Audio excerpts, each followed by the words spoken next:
विश्व 24 न्यूज हर पल आपके साथ। नमस्कार, आप देख रहे हैं विश्व 24 न्यूज हर पल आपके साथ। विजापुर नाका कंबर तलाव पास एक बेवारस लाश मिली।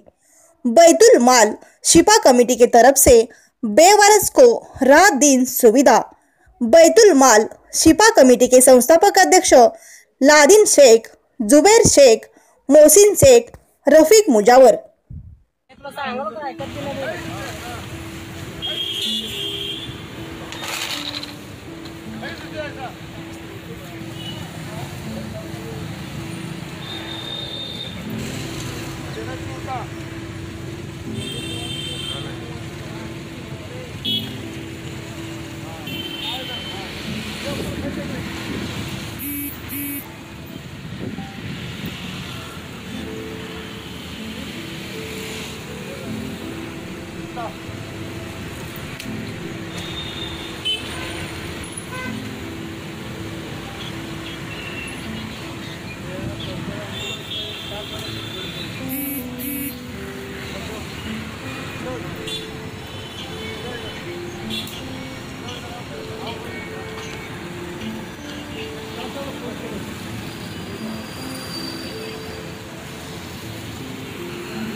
राज्यातील महत्त्वाच्या आणि आपल्या भागातील ताज्या बातम्या पाहण्यासाठी आजच आमच्या विश्व 24 न्यूज चॅनलला YouTube वर सबस्क्राइब करा आणि बेल आयकॉन प्रेस करा।